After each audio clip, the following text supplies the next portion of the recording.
Philanthropy is a field where two entities meet, the world of science and culture and the world of money. In fact, it has become a business in itself. And this is because there is unbelievable amounts of money which are stored away, which don't produce money.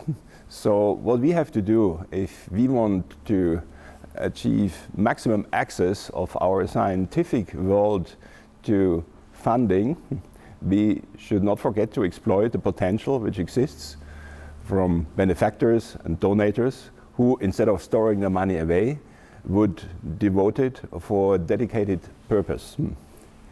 And this is where we ourselves come into play.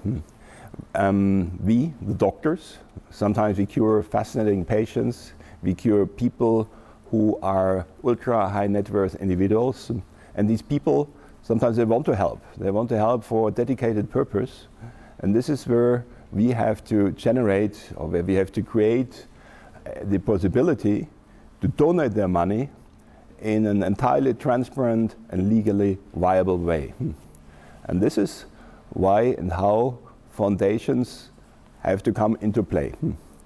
And given the fact that, for example, in Switzerland alone, there is more than 2 trillion of Swiss francs which are stored away.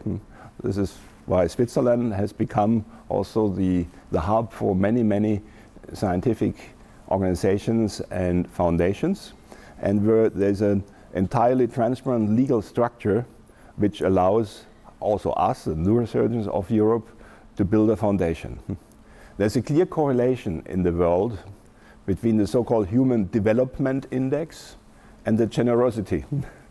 And this is what we are embarking on, and this is where we are calling all our senior colleagues from the board, for example, to address their patients directly, not to be afraid.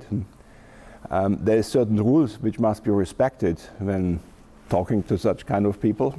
They don't like any publicity. The biggest donors, we know, they don't even want their name put anywhere, but we have a direct line to them. And of course, a foundation must have clear rules. And this is what we are establishing now. The process does take quite long. I was done myself. It took us almost 2 years to fulfill all criteria to finalize the funding of the foundation. You have to have clear objectives.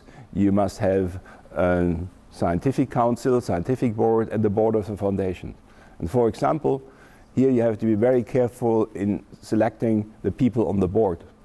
We cannot have people on the board who are high-profile active researchers who might then end up having a conflict of interest by serving themselves through the foundation. So all these things take time. We have done that with the creation of the EANS Foundation, and I hope it will soon be operational in such as that we will allow to our young generation of researchers to apply for dedicated funding for research, for education, and equally in a humanitarian for humanitarian purpose. So please follow through our website what's happening with the EANS Foundation.